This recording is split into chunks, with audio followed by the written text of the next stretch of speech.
Good morning. Hemshech Ayin Beis, Volume 3. We are on page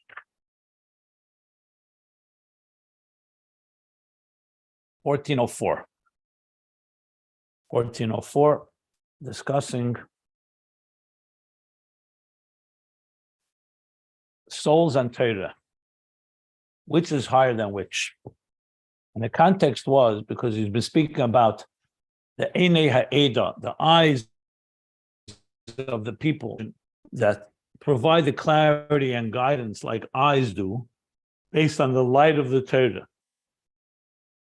So the eyes need the light for them to be able to see. So too the leaders, the Torah leaders, need the light of the Torah for them to be able to show guidance. But then we find that the Chacham have the power to do some shalei kafiyat Torah. That's beyond Torah. That's not in the Torah. And he gave a bunch of examples, Kiddush HaChedesh, and so on, to the point that they even can do something temporarily for the need of a moment of the time, an emergency, that suspend a mitzvah, even allows a negative, allows to be to transgress a prohibition.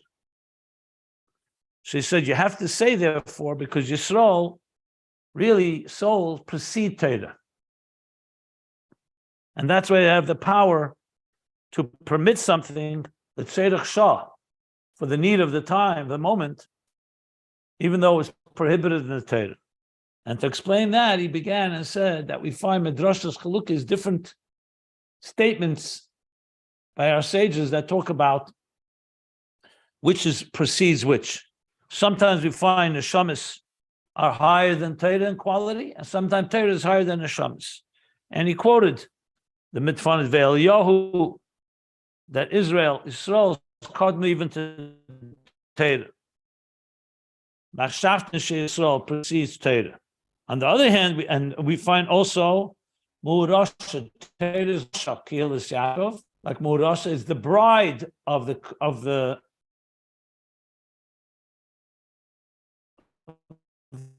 chassan of the Knesset Yisrael. Torah.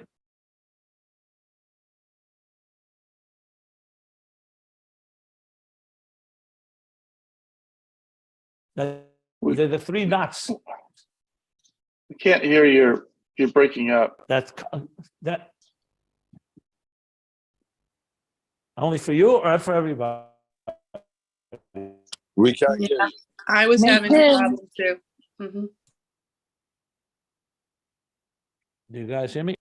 You can? Better now. Is it good now? Okay. Not great. Well, I can hear.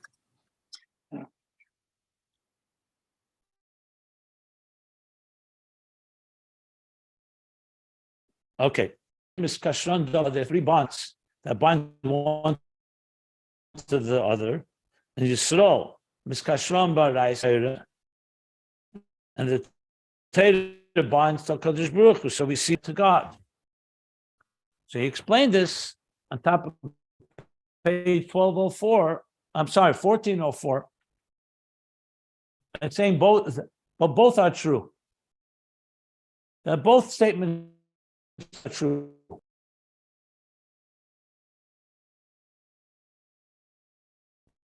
Both Torah is in the Neshama higher than Neshama. One is called Tahilihi.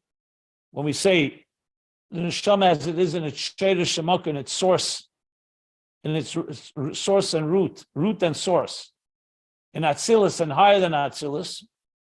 We'll explain that momentarily. And the second is Ata Barasa, how the Neshama comes and is in the world of creation, where the Neshama comes down into the body.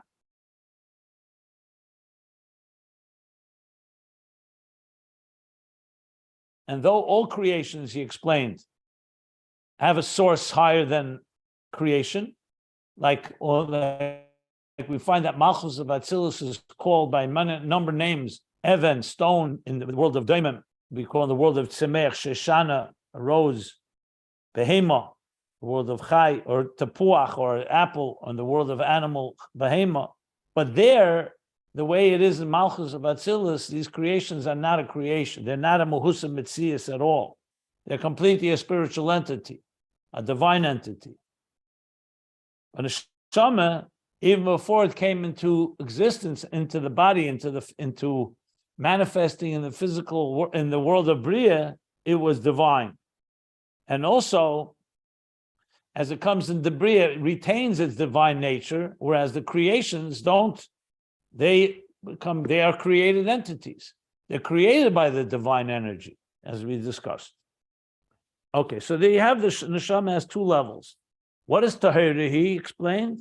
Tahira is the level of Atzilus, and its root is Tahira law, according to the Rab Chaim Vital, Kabbalah of Rab Chaim Vital, that's the world of Adam Kadmon. And then, and even higher, Tahira law is the Erein Sof before the Tzimtzum. What he said, Golav Galifa, but Tahira law, as the Zohar says, that this is the Erein Sof before the Tzimtzum. And that Madrega Zu, the Neshama ain't a begeder islapshas beguf. That's the soul that is completely not in the domain, in the realm of manifesting in a body. And that's where we stopped. I'm going to continue from there. And then, of course, there's the second level of the soul as it manifests in a body in Barasa, in the world of Bria, Yetzira, and Asiya, and so on. How's the sound doing? We're doing all right? It's better. But it's still choppy? It feels just the past 30 seconds like it's really back to normal. Okay. There was a period of time where it even said that your bandwidth was low, which was a new message. I've never seen that before when you were teaching. Okay.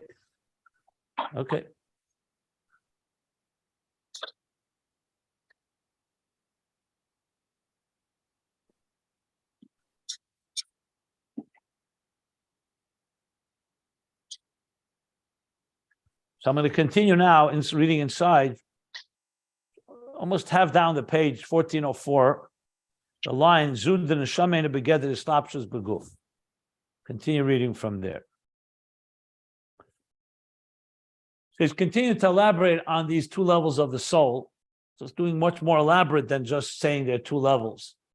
So we'll soon get back, obviously, to the main theme about neshamas and Torah. So he says like this now. Hagam de klolisin islapshas neshama beguf. She's telling me there's a level of the soul. It's completely beyond the body, means the soul as it is in its own pure, Tehira ilah, in its pure higher state. Tehira means also from the word oir, light, oir. So he says, but the fact that we know, Hagam, though the general manifestation of a soul in the body is not a small matter, that's coming from a very high place. In other words, besides the fact that the soul is far higher than the body, but the mere fact that slapshan nesham beguf hu bekoyach mafli lases, hamakasha ruchni is begashmis. That's coming from mafli lases is baruch koyach mafli lases is a blessing. We say that God mafli lases, the one who does wondrous things. To be able to combine a soul and a body is two different opposite entities. They're antithetical to each other. If you're able to understand the nature of a soul, nature of a body, they don't seem to come together. Even fire and water is considered mafilas, is to bring fire and water together, let alone a soul and a body. Bekasha ruchni is begashmis, to join spirit and matter, or spirituality and the physical.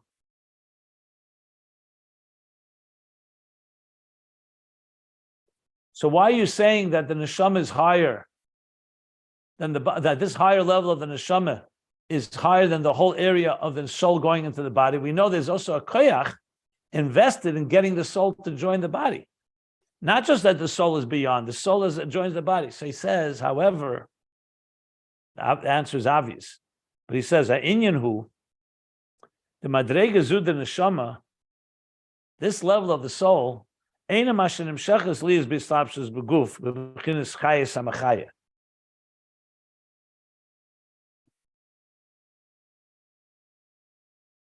this level of the soul that we're talking about is not just the power of God to do something miraculous.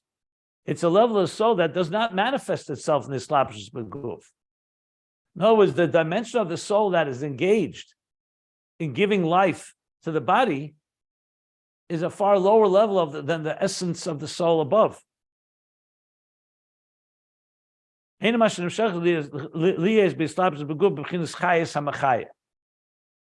the sustenance or the life that's energized, that the soul gives into the body. In other words, when we say a body is alive, it's not dependent on this highest level of the soul that we're discussing now.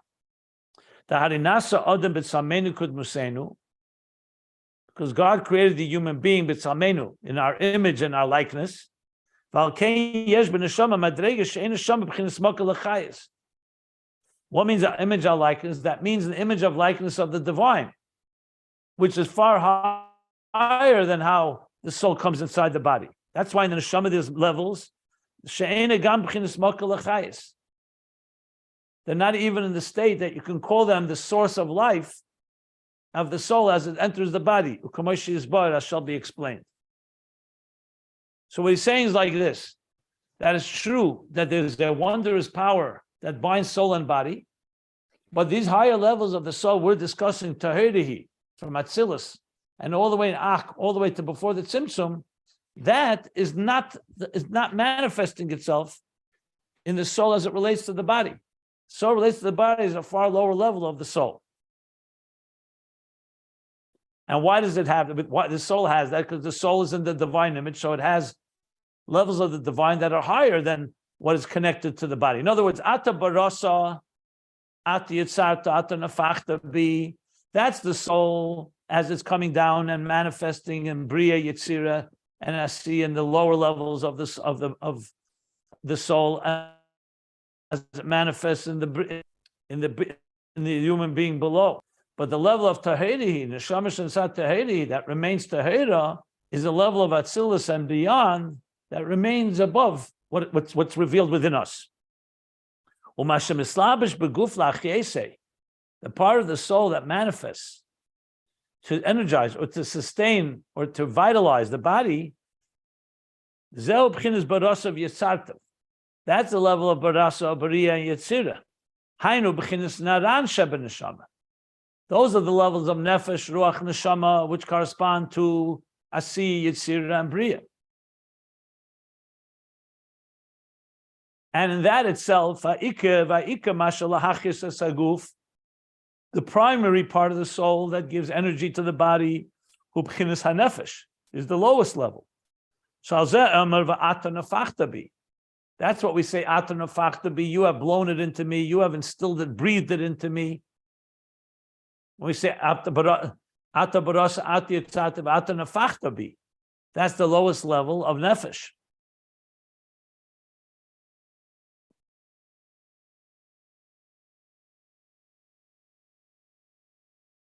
Let me just stop and explain this a bit. When you get, for example, a teacher teaches students. So if the teacher is a brilliant teacher who has plenty of tremendous ideas, but the students are beginners. They're novices. They're literally beginners, little children. How much can the teacher really reveal to them? Even though within him he has all these levels, he has to transmit to the students a very low-level reflection of his ideas. Let's say teaching Aleph, Beis, Gimel, Kametz Aleph, Ah. Even though within it lies these higher levels, but what is being communicated to them is a lower level. So the neshama is the same thing. The neshama has many levels within it. It's an energy rooted in the divine, levels that are, like he calls here, tahirihi, atzilus and higher. Tell me if the sound is all right, because I see I'm getting a message here too.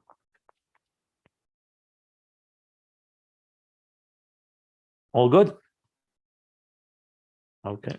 It's a little choppy, but we basically can hear what you're saying. Yeah, agreed.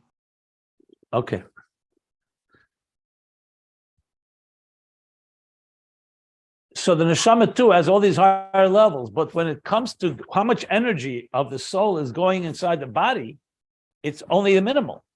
It's just like if you think of electricity coming from the central, what we call the central generator. There's no way that amount of electricity is going inside of a light bulb. In the light bulb or in the appliance, you have a certain limited flow. That's what he's saying here, basically.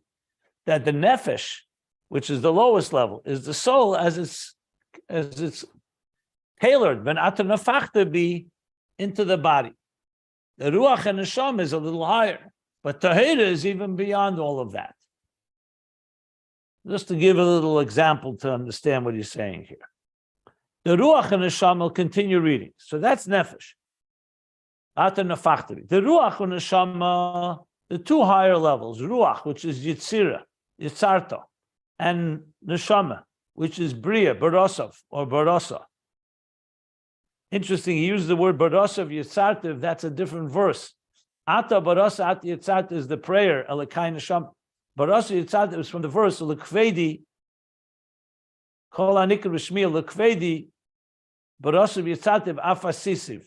It's a verse that's brought at the end of Pirkei Avos, but it corresponds to bria yitzira. Says ruach and neshama shein b'chinas midas and moichin. Nefesh is the biological life, meaning the force of life that sustains the body simply to give it life. It should be alive. Ruach and neshama refer to midas, the emotions. That's yitzira, emotions, and moichin is intellect, is bria. Shalamayla b'chinas chayes lachis saguf. That's more than the basic minimum of a person. A person says, for example, I'm alive. That could be biological life. You could be technically alive, but your emotions and mind may be numb and not really fully active. So the level of nefesh is that there is life, which is, of course, not, God forbid, the opposite of that, but is a level of nefesh. Ruach and neshama is already, you're talking about midas and moichin, the emotional spirit, the emotional life and intellectual life. U'kamasha kosav harambam, hilchas tshuva periches halacha gimel. Like the Rambam writes in the Laws of Tshuva, chapter 8, halacha 3. Kol nefesh ha'amur be'inyan zeh eina neshama hatzricha leguf. That the nefesh he's talking about there is not the neshama that's needed for the body. Elatzuras nefesh shehi adas shehisiga ma'abeda kafikecha. So there's the part of the soul that's like the energy flow necessary to keep a person alive, like when we're asleep, for example. Or God forbid, even a person who's in a more vegetable state or comatose state, they're still alive. So there is a measure of energy flowing inside the person, they're alive. But you can't call it a vitality that's included when a person's mind and emotions are fully active. So the Rambam talks about it as well, that there's a level of soul. He means neshama here, doesn't mean nefesh ruach neshama, it just means spirit, soul. That's needed just for physical sustenance of the body. And then there's a tzuras hanefesh, which he calls hadeya, the mind of the soul, that comprehends its creator, kafi keicha, according to its ability. That's far more than just basic living. The Rebbe's father has a nice taich when we say Geshem and Tal, Ashmini Atzeres and 7th day of Pesach. So there's expression there about when you pray, it says, L'chaim v'loy l'movis, for life and not for death. So he asked the question, if it's for life, then it's not for death. If it's not for death, it's for life. Life is simply the absence of death. So he says, no, it's not. Life is much more. You could be not dead, but also not alive. Meaning you're physically alive, but you're not really fully alive. So that's why it answers. Loy l'movis means at least the minimum that you're not a dead person, God forbid. But then you can still be like people say, I'm like a walking zombie. I feel like a zombie today. I feel numb. I don't feel anything. L'chaim is much more. When we say l'chaim, we're not just saying absence of death. That's the minimum. Just like peace is not just the absence of war, and health is not just the absence of illness. There's something more to it. So what he's saying is that nefesh is basically the basic life force. And then there's the level of tzuras neshama, like he calls tzuras, on the runs of the Rambam, Suras HaNefesh, which is the day that is kecha. But nevertheless, even Nefesh, even Ruach and Neshama, which is higher than Nefesh, nevertheless, these three levels in general, they still manifest and enclose the tfisa, and they're contained. And beguf v'nefesh habamis, in the body and the animal soul. Sheba b'akshama, that comes in a very concrete or concretized, congealed way. Bislapshuzes, in this manifestation. In other words, the soul has now entered and descended into that realm where it's very much defined and concretized and even palpable to some extent. Commission is barely ill, as was discussed earlier, but at length, how the faculties of the soul, they become materialized, they become concretized, solidified, as they manifest in the body. In other words, the power of vision, for example, as it is in the soul, is far more unlimited than as it is in the physical eye. Once it comes into the physical eye, it becomes tailored and defined by the limitations of the physical body. Even though potentially you can have tremendous amount of strength, but once it comes into the faculties, the neshama itself, the energy itself, becomes tailored and customized and becomes more related, it more relates to and contained by the container, in this case, the guf, the body.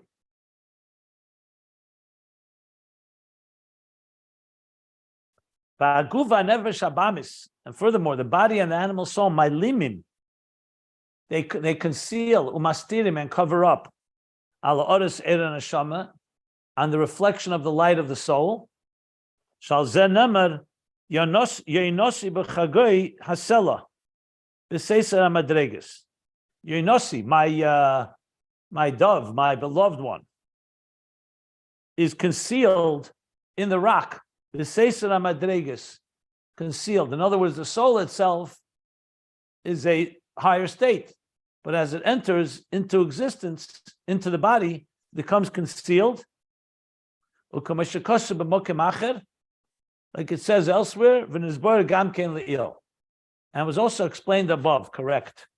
Spoke about this earlier, yeah. Okay, so now we have two levels of the soul. Tahirahi, as it's in its root and source, and it's beyond the body. Atzilus, and either all the way before the tzimtzum. And then there's how the soul manifests within the body, and there it's a far more limited flow. And with this, he's going to explain and reconcile whether neshamas or Torah are higher, depending which level of soul. But before I continue, does anyone have any questions on what we just learned? Before we reconcile the two Torah and neshamas. I have a question. Yeah. What happens to the nefesh when it separates from the body? I mean, does it just go back into the higher source, or, does it just go back where it came from? And what happens to it when you're sleeping and you're not conscious? Does it also, is that what they mean by it going back up? Yeah, why not? I mean, that's what it means. It's like what happens to electricity when you dim the lights, or when you close the switch. Electricity remains intact. The question is only how much it's engaging with the body. So during sleep, it's called kista de chayusa. It's only a trace of energy, only like a minimal amount of energy, just like a person is, let's say, using the least amount of, just to keep the fire burning. But the fire is not all fully aflame. When a person awakes, we say, Hechzarta bin nishmasi, you've returned to me all those levels of energy. It says the soul goes back during sleep, for instance, to draw from the waters, the spiritual waters, and that's how it gets refreshed. And that's why it comes back and refreshes and reinvigorates the human being. Upon death, it completely leaves the body. I mean, not initially, it takes a little time, but it leaves at some point, and the soul returns into this like state of electricity that's not connected to the appliance in its own natural state. Does it go up to the high? Now, it doesn't necessarily go up to the highest levels. We know that neshama is a neshama in Asiya, in Yitzira, in Bria. It depends on the level of the soul and its work that it did. Depends what level Gan Eden it resides in. So essentially goes to different states of spiritual states. So soul inside of a body, the spiritual meets the physical and they interact. The body is receiving just a sustenance of the body. We're not talking about through avodah, through work. We're not talking about through prayer or study or connecting to God. You're getting enough to live biological life. When a person engages emotionally, especially emotions with Torah emotions, meaning feeling for God, love and reverence, there also ruach is being engaged. Upon death, after 120 years, the soul is no longer engaging with the body, so it goes back to the place, whatever level it has earned. And that's what manifests. So there are souls that are in the level of Asiya, meaning more behavioral based, without Gashmis, without the body. Some more Yitzira, that's Gan Eden Atachten. Some more in Bria, Gan Eden Elyon. And Tanya in chapters 39, 40, he talks about the different levels, what that means. And then there's neshamas that are rooted in Atzilus, and that's where their main presence is. Okay. Oh, can I just ask a follow-up question? So through Just for the record, this is not just for the record. This is not the theme of Ayin Beis, what you asked. I just answered. I'm it's more sorry. tangential. I'm sorry. All right. I'm just saying it's a good question, and I'm answering it to a minimal extent. But the truth is, their entire Maimorim Chassidus that talk about this alone. This is another topic, but it's somewhat related. Yeah, just pointing out that it's not necessarily the theme here.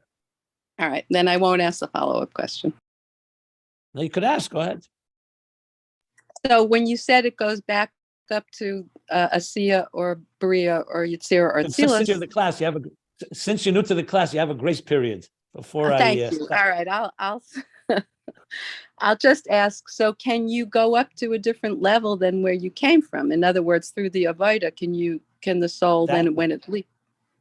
Of course, that's the whole point of a person's service in this world is neshama yirida tzayirach aliyah. It's to come down in order to go to a higher place. The more work you've done in refining your life and actualizing the soul in this world, of course, that's the whole point of the spiritual rewards. So that if a person studied Torah here, they're going to gain from that as the soul goes. It means they come out better than them. They leave this world better than when they entered it. Of course, that's the whole point of avodah, of work. Yeah. Okay. Any other questions? So now continues, Alter Rebbe Rashab continues. Well, the Gabi Madrega Zud, the Neshama, and in comparison or compared to this level of the soul, which is what? Barosi Yitzata Nefachto, Bri Yitzir Asiya, Nefesh Ruach Neshama. HaTeira Hilamayla Mi Yisrael. Teira is, of course, higher than Yisrael, because here the Neshama has come down, and it's not in its full glory. It's as it's manifesting inside the body and the animal soul, which conceals the soul. The soul itself is also on both ends. The soul itself is only the reflection of the soul as much as necessary to give life, including emotions and intellect. And the body conceals it. So in that level, Torah is higher. That's why that's why he continues. Yisrael, and that's why Jews, Israel, binds itself to Torah by and through the interface and through the bind to Torah, the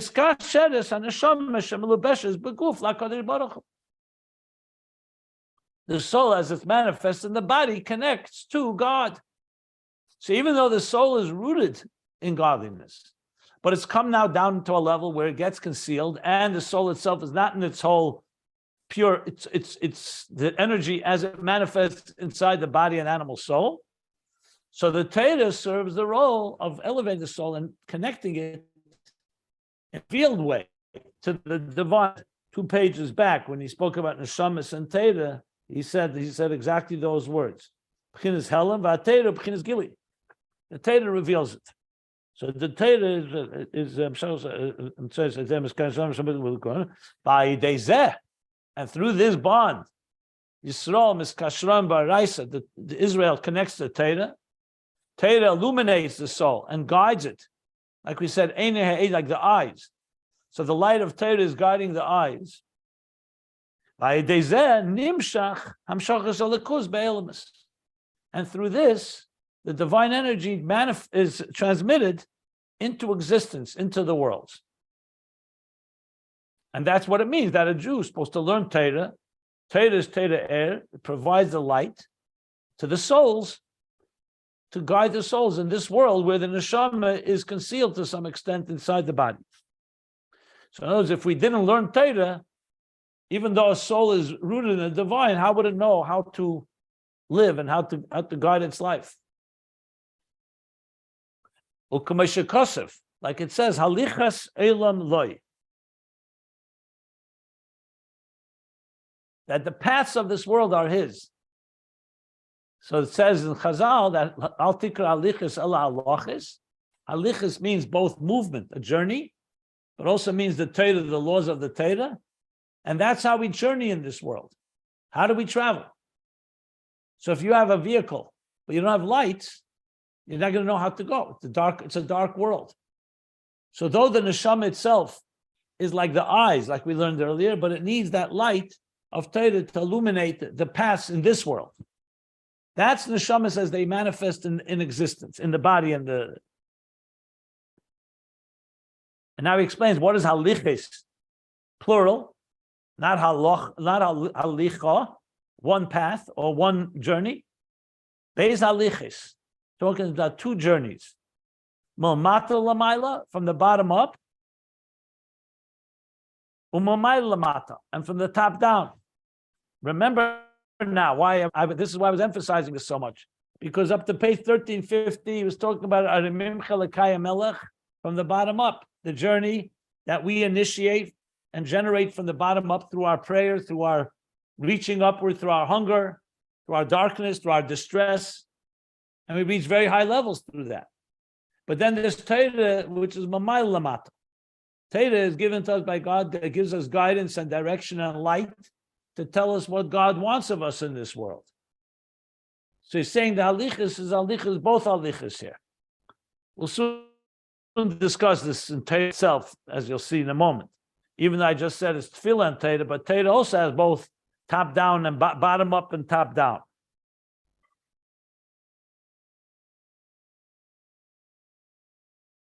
And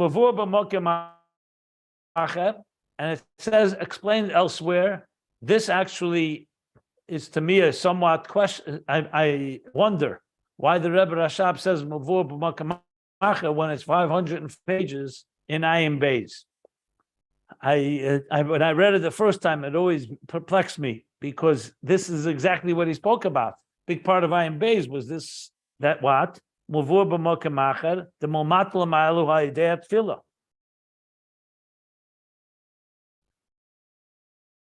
That from the bottom up is through davening, through prayer. That began all the way back in the beginning, close to the middle of early first third of volume 2. Spoke about that at length and concluded on page 1350 here. I'm not sure why he says b'Makom Acher. Not clear to me. This is one of the things I thought. One of the thoughts I had was that this was written at a later stage. Not that God forbid the Rebbe Rashab forgot what he wrote. Obviously, he didn't. The whole thing is one long flow. But it could be he wrote it in such a way that's almost like a separate discussion. I don't know. I'm not sure. But regardless, that's what he says. Well, the Fia Mavur, and according to what's been explained now, Nira, it appears Nira, I would say, the Rebbe Rashab is writing, the Gamo Mata Lamaila, Hi Alideh Teira. Because what we're learning now, halichos, is also the matlamel is also through Torah. Even though we learned that it's through tefillah, through prayer, but he's saying there's a matlamel also through Torah.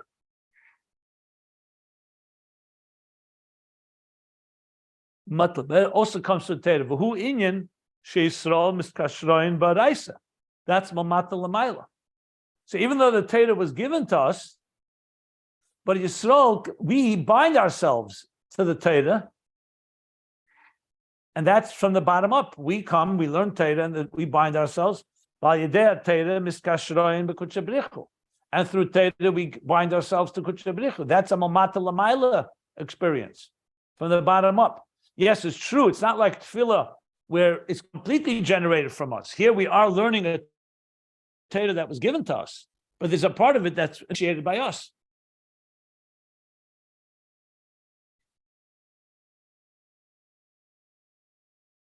And as a matter of fact, if I could add, we learned earlier that in Torah itself there's both elements.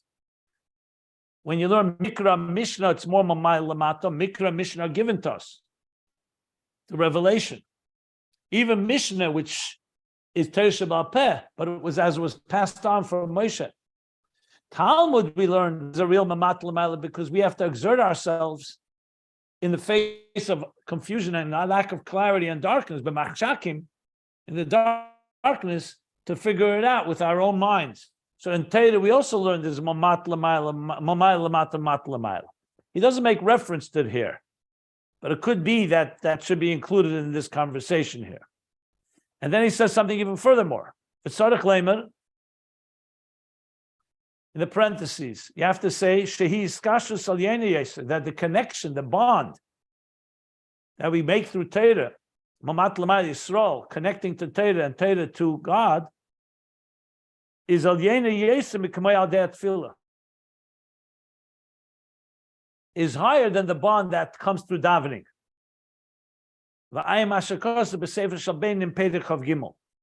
And delve, look into what it says in Tanya, chapter 23. Why? Very straightforward, very obvious why. Because tefillah is completely generated by our needs. We pray when we are in need. We don't have the siyua. It's like almost more like moonlight in a way. Actually, not really. I don't want to use that example. We don't really have the siyua of Torah. It's not like the vision that comes through Torah, that you have the light of Torah. That's tefillah is generated by us. So yes, we connect, and in some ways we connect to very high levels, like you said, Ein Oid, all the way to the Helam Atzmi. But in Giluyim, it's not as like it is Torah. When you bind yourself to Torah, you have the strength of Torah that's giving you light to guide you in your life. In tefillah, you don't have that. So that's why it's a higher iskashus than one through tefillah. But it's also mamat l'mayla because it's our effort as we bind ourselves to Torah. V'al yedei zeh, and through this effort, through this binding ourselves, from the bottom up, nimshach ha'oris erein sof, that draws, nimshach is drawn, the reflection of the Ein Sof, of erein sof, chinas kuchabrichu ba'elam, the level of kuchabrichu coming into this world. Because through us connecting to Torah connecting to Baruch Hu, so you have the three levels, and Kodesh Baruch Hu is being drawn into this world through this process. The Torah, like we learned before, he mamutza, because in this context we're talking about the neshamas beguf, in the body, and the neshamas are manifesting in this world. They're connecting to Torah, and Torah is the interface that's drawing from godliness, because Torah memutza is the interface to connect and to draw the infinite divine light into this world. This is all the first level of neshama as it manifests here, and how Torah is higher than neshama because the Torah is guiding us and providing that light. Any questions before I continue? He's still in the middle of talking about this, more details about it, but let's pause here if anybody wants to get any clarity. Good? Okay. This is coming to tefillah, right? But you said No, through Torah. This is not coming through Tefillah. This is coming through Torah. Where do you see Tefillah? Kum faket. He's talking about Torah here. The Gamul Matal Ma'adeh Torah, Yisrael Miskashram Baraisa, and Araisa B'Kud Shebrichu. Not Tefillah, Torah.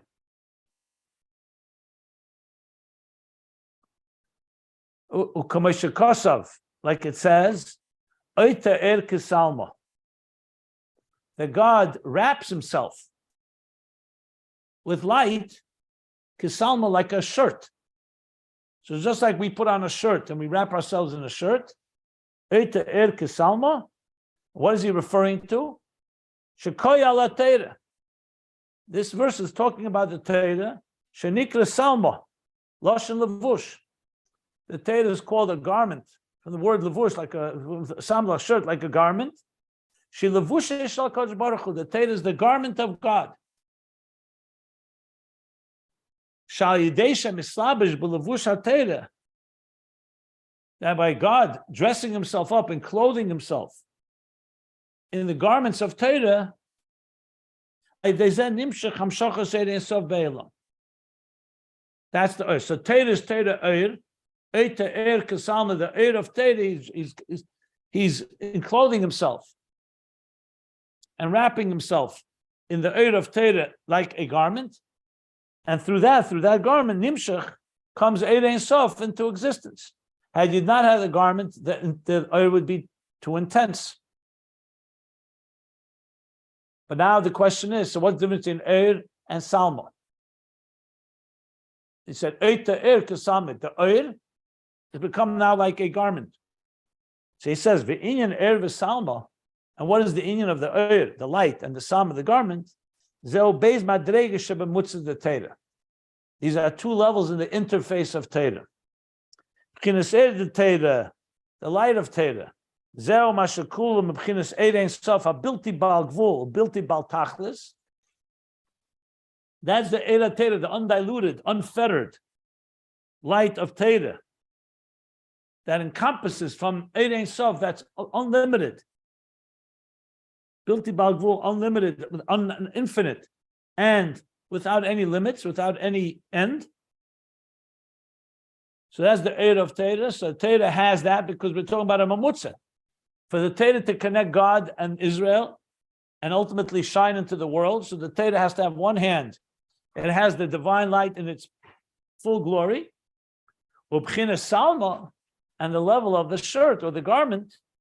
So Zo Ubchinas Levush the Teira. That's the garment of Teira. That's how Teira manifests in a garment form. Zeu Shteira Shemokar HaGvul.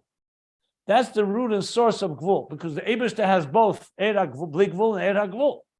Eir HaBli Gvul is God and is full without any limits. So you have the full intensity. Salma refers to the Levush as that's the shade, the root and source of Gvul, to begin manifesting in some type of defined and confined way.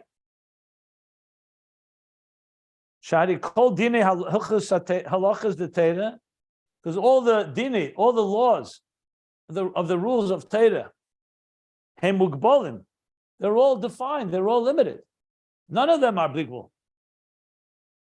Hem mugbolim, elu trefes, the elu ksheres. These are the things that are treif, not kosher. These are the things that are kosher. That's definition. That's not unlimited. That's parameters, definime, kosher, treif, asur, muter, and so on.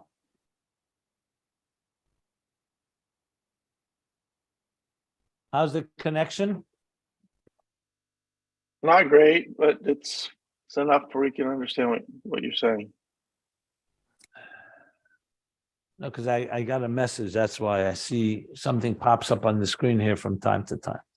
Okay. So we see now in Teira two elements.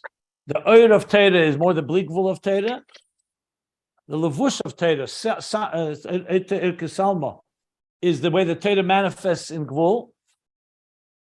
Now, of course, you'll ask the question, isn't that a contradiction? So hold, be patient. He's going to explain. Ube'emes, in truth, aruchem eretz midah v'rechavim miniyah. On Torah it says aruchem eretz midah. Its measure is longer and greater than all of the earth. V'rechavim miniyah, and it's wider than the entire ocean. What does that mean? Shagam hamadida de Torah midah. That even the measurements of Torah, he is built in midah, is really unmeasurable. Ukamotion is barely ill, as it was explained earlier. So what is he saying? So which one is it? The answer is, we learned earlier that when the Torah says a limited rule, it only is limited from our perspective. Once creation was created with parameters. But from God's perspective, when God said, I want to have one, let's use the example of the artist. The artist can create infinite pieces of art, infinite types of art. And then he chooses and says, I'm going to now create 10 spheres. Are those 10 spheres gvul or just another manifestation of bli gvul? So we learned in volume 1, one of the big chidushim in Ayin Beis, was that even the koyach hagvul or the hagvul is really bli gvul, just choosing to manifest in gvul. So he called it medida atzmis. That's what he called it earlier. Hagbala atzmis. It's not a real limit. When we are limited, for example, that a person cannot go 3 days without eating, or 7 days without drinking, 3 days without drinking and 7 days without eating. Or we can only jump that high, or we can only be awake that long. These are fundamental limits. It's not we chose to be limited. We were created with actual built-in parameters and limits. When we say Hashem creates a limit, he chooses to create a limit. So the truth is, bli gvul and gvul are just 2 tracks of something that's bli gvul. And actually, we can't even define, on the other hand, we can't even define God as bli gvul. He's beyond bli gvul. Like the Avedis HaKodesh says, Meir ibn Gabbai, Kishem sheyesh lekeich b'bilti bal, just as he has the power to manifest in infinite ways, he has the power to manifest in finite ways. Because if you don't say that, he says, then that itself is finite. If you said he only can do bli gvul, not gvul, that then you then say that he's missing something. That itself is a limit. To say that he can only be unlimited and not define himself in a limited way, that itself is limited. And what's the limit? He calls it spheres. But this is even higher. In Torah, the halachas of Torah from our end, they're real shiurim. When the second Pesach begins, you're not allowed to eat chametz, period. That's a built-in limit. Before Pesach you could, after Pesach you could. By Pesach it's it's mamish for prohibited. Same thing with Shabbos and Yontif and Yom Kippur and everything. All the laws and parameters, everything has definitions. But its root, these definitions come from a place that are all really undefined states that chose to define themselves. Hashem chose to put the Torah in that type of place because he wanted a dira b'tachtenim. So the tachtenim are actually truly limited. They're gvul. But he wanted in the gvul to come the eir ha-bli gvul. How do you do that? So you have to take the eir ha-bli gvul, which is the oir, and put it into a garment. So he wraps himself in a garment called the Torah in halachas. The halachas are really have all of God within them, but as they're being channeled through limited channels in order to enter into existence. So essentially, when you talk about the neshamas as they come inside bodies, they reach the Torah illuminates the halachas, how you should, that governs that illuminates our eyes to know how to live and how to journey, how to journey in our lives, followed by what? By God's laws that apply to the physical structures and parameters of existence, thereby aligning this material, the parameters of a defined existence with a defined energy, which is really manifesting the undefined or the unlimited energy of Torah Er. So Torah Er manifests God in Salma in a garment that puts it into a structure that in turn guides us to take our structure of existence and make our home for God in this world. So when we take we take a physical migdash made of gold, silver, and copper and all the materials with parameters, but it is embodying Bli Gvul really. And that's what it says. That God said, I put my whole Bli Gvul into this structure. The Medrash even gives an example. He brings a Chassidus, Maris Gdelis, Maris Ktanis, that the same divine can manifest itself in small mirrors as in large mirrors. Just like one drop of water can reflect the whole sun, just like the Pacific Ocean can. So bottom line is, this is how, that's why Torah is a mamutza. So as Oyer and Salma, this, and then it says, then he continues, V'zeu Yisrael miskashroin b'raisa, and this is top of page 1405. And this is Israel, binds itself b'raisa into Torah, shaneshama amalubeshes b'guf, that the soul as it manifests in a body, she b'chinas nivre u'balgvul, the body is a creation, u'balgvul, and a finite one. It's limited. For it to connect to the Ein Sof, which is without limit, which is Kutshabrichu, the third in these three links. Israel, Torah, Kutshabrichu, that's through Torah, Sheyesh Ba Beis HaBchinas, the Torah that has both part of the Bli Gvul, the Eir v'Salma. Eir and Salma, that relates to the Gvul, Shem Beis B'chinas Sheba Mamutza. These are the two levels in an interface that are necessary for interface to really function. So neshamas, in this case, are lower, Torah is higher, that connects us to the Bli Gvul of Kutshabrichu, as the Zohar says, and that explains the first. That explains the midrashas where it says that neshamas are lower, that Torah is higher than neshamas.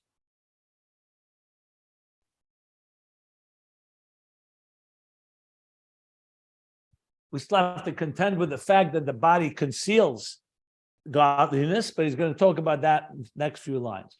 But let me stop if anybody wants to ask anything, because this was a pretty heavy piece. And this is like the Rebbe in the Maimer just now about Lemato ad ein tachlis, that this is going so low. Well, Ein Sof goes all the way down Mata den Tachlis. That's why I didn't give the class yet. I'll do it next Thursday because there was no class this past Thursday. But the second Maimer, Tov Shemem Gimel, the Rebbe explains chapter 13, and he says that's through Torah that we have the power to transform the Mata den Tachlis, the divine that's even in Pare, even in Klippas. So it could be that helps a lot understand this, and this helps understand that. That's the next Maimer. In chapter 13, he just speaks about how the energy, divine energy, has the power, and there's an Ein Sof all the way down below. But it doesn't talk about, so how do you reveal it? And that's in Tov Shemem Gimel, the Rebbe explains that. Through Torah. Mamish, what he says here, like what he says here. The next piece, he's going to say it very explicitly. Are there any other questions? I have a quick question. When he says here that the Inyan of Neshamas being lower than Torah, based on this I would level, say that the Torah is higher than the Neshamas is the exact language. Right. Yeah. Okay, so the reference to Neshamas is really to the aspects of Neshama that are below Torah, because you have to also integrate the prior saying which part of the Neshama is above Torah. So it's really, let's say, I don't know. He's not talking about the Nefesh Neshamas and above Ruach. Torah now. He's talking about the Neshamas, I know, but that's not my question. The Neshama in the body. That's what he's talking about here. Right. But is it the Neshama or is it the Nefesh, Ruach, and Chaya? I'm sorry, Nefesh. Well, is it Neshama or is it like Nefesh and Ruach that's below Torah? I wouldn't use those words. Nefesh, Ruach, and Neshama is Bria, Yitzira, Asiya, and that's the Neshama that comes down below into the body, as he said very explicitly. If you say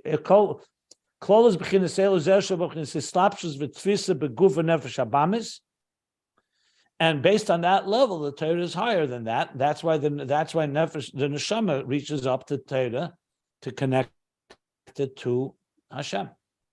Uh-huh. Okay.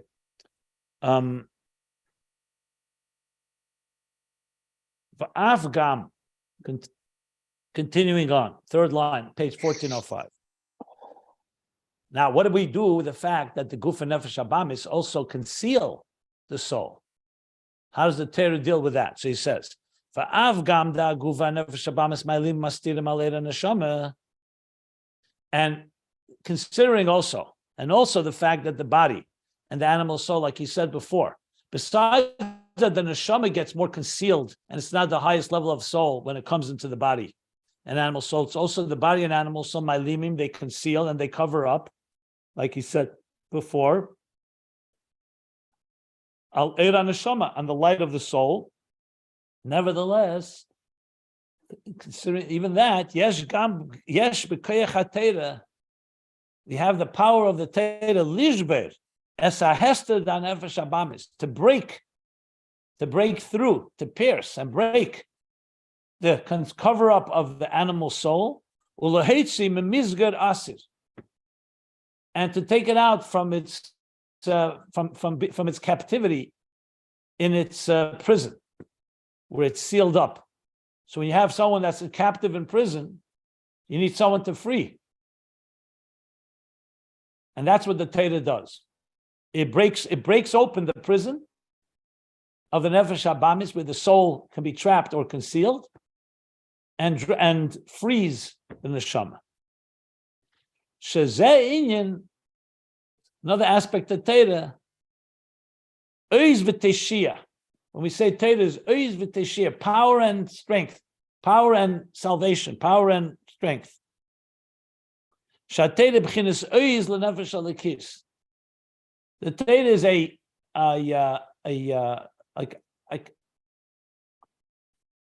ammunition. The power it's a force that gives strength to the animals, to the divine soul, and it weakens and it subdues the power of the animal soul. So in addition to Torah being oir, light, and salma, which is a garment, that's more how it helps the soul manifest and the soul reveal its own light. Now we need to deal with an enemy here, with something that is challenging it, that's concealing. So the Torah has another thing. It gives strength to the divine soul and subdues and weakens the animal soul, the power of the animal soul. So it breaks this concealment, breaks through. It says in Torah, in Maimar Chaydesh Hashlishi, it's actually Torah of this week's Parsha, Yisrei. And how does the Torah do this? The Torah, this is through the level of the light of Torah is so powerful. It's not just that a light that illuminates, but it's a light that breaks through and gives strength and power to even pierce darkness and to free anything that's concealed in the darkness. It says elsewhere that Torah being rooted in the level of akudim, which is a high level, akudim, where the 10 energies in one container, higher than akudim, and even more. And the primordial, the original chokmah of Adam Kadmon. We learned this earlier also, Chochmah Gduma Da'ak. We spoke about that the Chochmah of Torah is rooted in the Chochmah Gduma Da'ak. Shalamayla b'chinas Toyu v'tikun. That's higher than Toyu and Tikun. Toyu is Nekudim, Tikun is Vrudim. So this is higher than Toyu and Tikun, where there's two worlds that are somewhat, in a way, even somewhat commensurate to each other. They're like a battle between each, like Yaakov and Esav. Because the Torah is rooted there so high, Al Kain Bekecha, that's why it has in its power, Lishber, Es Chumrias HaNefesh Habamis, to break down the crassness or coarseness of the animal soul.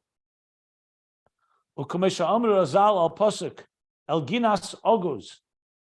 Razal say El Ginas Oguz, the garden of nuts. Oguz is a nut. Now what does it say? Who's the nut here? The Luchis Evan Shevinus Nefesh Habamis. that the tablets of stone, which is the Torah, crack the nut of the animal soul. And that's why Razal say, so this Medrash Eicha, the Psichta is an introduction. It's a long introduction to Medrash Eicha. Medrash Rabbah says, Halavai Eisi Azevi v'Seirosi Shameru. The Eibishter says, Halavai, that you should leave me alone, Azevi. You should forsake me, but you should protect and keep my Torah. Why? Because Amoyer Shabbat Machzira Lemutav. He's not saying, God forbid, that person should forsake God. He's saying that if you really want to connect to me, it's the Torah, because the light, the luminary of Torah, Machzire Lemutav, will return the person to the right path, to be good.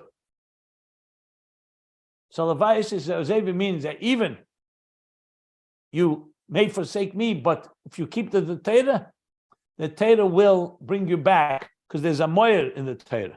What's the moyer Shabbat? He says, what's the luminary within Torah? Hu b'chinas the Torah. That's of Torah, the light of Torah. Earlier we learned why it's called moyer. I want to find it earlier in volume 3. Sheyesh b'keich ha-Torah, because the Torah has the power, lishber es hanefesh habamis, to crack open or to break down the animal soul, ulakasher haneshama, and to connect his kashroin. Remember, miskashroin, to bind and attach and connect the soul, shebaguf, the soul as inside the body, the Ein Seif Baruch Hu, the infinite divine light, b'chinas kudsha b'richu, the level of kudsha b'richu. That's what he says in Zohar, Telas Kishrim Miskashrein Dobado Yisrael Miskashrein Baraisa Bekutsha B'richu.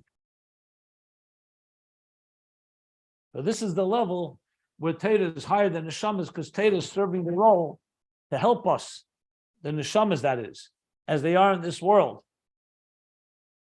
to connect to God, and also to eliminate the darkness and break the resistance, break through and free the soul. And that concludes this paragraph on page 1405. Amazing. And then he's going to get to, we're soon going to learn in the next paragraph. Well, he's going to continue. We haven't yet discussed about how neshamas are higher than Torah. Here, neshamas need the light of Torah. So the eyes need the support of the light, the siyua of Torah, to be able to guide us through the darkness of this world. And then we're going to learn how there's a level of neshama that's higher, and that has the power to actually go beyond Torah, and even for a period of time to suspend Torah, as we learned. We'll soon learn that more as we go further in the next few pages. Okay. Do you know which midrash Any he's referring to? When I'm do sorry? you know which midrash he's referring to? The first Arazal Amar Razal Al Perush on the Al Genas Egos. Do you know which midrash that's referring to, or where that's written? I searched for it in Safaria, and it gives two possibilities: Shir Hashirim Rabbah and Shmos Rabbah. Well, actually three, in Esther Rabbah. So there's three midrashes that reference. Does it say there that Luchis Evan, that the tablets of stone break the klippa, the shell? If it doesn't say, then it's not the medrash. I don't know offhand. I would have to look, but it could be one of those. It's not one of those. Okay, so it's not difficult to find. The first easiest place is to look in Sefer Lekutim in the Erech Aguz. That would be the first easiest place to find the problem. And there's also Sefer Erechim is Erech Aguz. Yeah, I have to look it up. I don't have it off here. Any questions?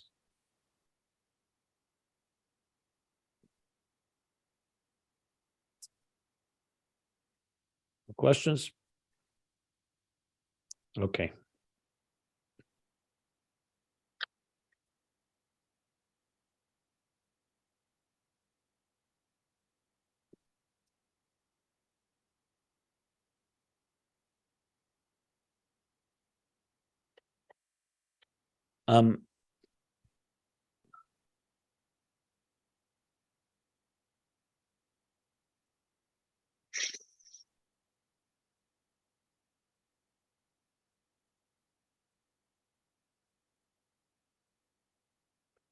Pretty amazing stuff.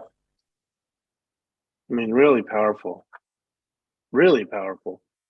I mean, this lays out a whole map of how the neshama comes into the body and how it works and how its relationship to Torah and how you channel alakus. I mean, this is unbelievable. This passage, I'm going to have to read like 5 times. Really, Go for it. By all means. this is really powerful stuff. I mean, if you really want to understand the nature of the soul, I think it's powerful generally, but this is really amazing.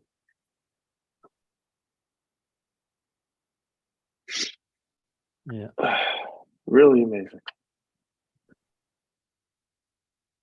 I think I'm gonna stop here.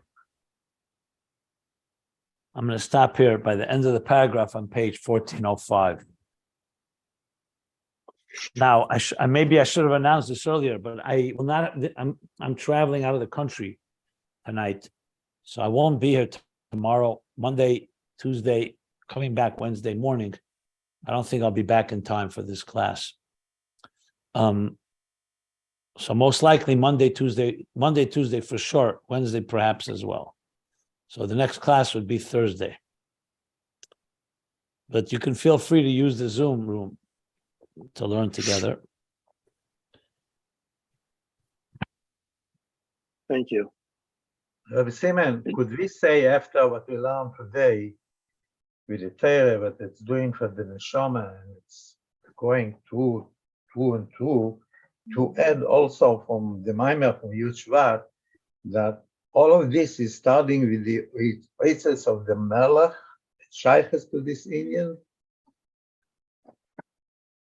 that gives the kreches for all of this.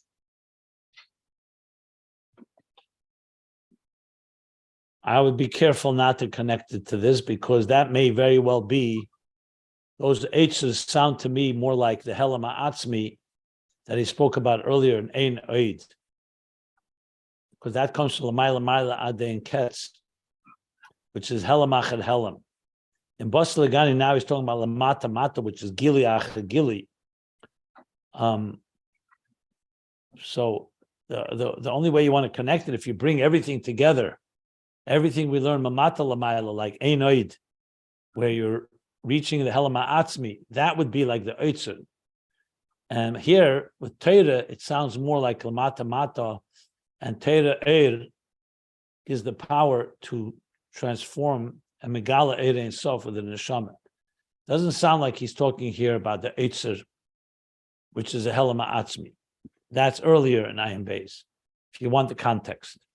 That's what, if you ask me to compare the two, that's how I would contextualize it. But all of this is coming from the Eitzness.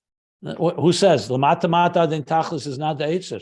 He says clearly in Bas Legani. L'mayla Adin Ketz. L'mayla Adin Ketz is the Eitzer. Lamata, he says, is not the Eitzer. It's the Akdome to get to the Eitzer starts with Lamata. That's look in Perik Yud Beis, Perik Yud Aleph. After next Perik Yud Daled, then Perik Tezvov, he says, and just like Lamata Adin Tachlis, so too is L'mayla Adin Ketz, and that's the Eitzer. That's how he explains it in Bas Legani, at least. So is there an Eitzer Lamata Adin Tachlis? There is.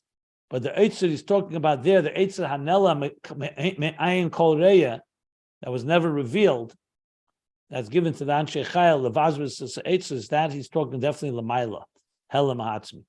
It's a longer discussion. I spoke about it in some of my classes, because one is Gili, Lamata Adin Tachlis. The Rebbe actually says Yesh Leimer, why he starts with Lamata and then goes L'mayla, because from Lamata Adin Tachlis, the Tachlis Shebetachten, that draws us back to Mina Meitzer Anoni B'merchav, to the Mayla Adin Ketz.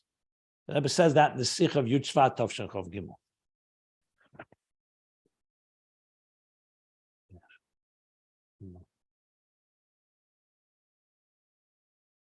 Okay, so let's stop here at the end of the paragraph, page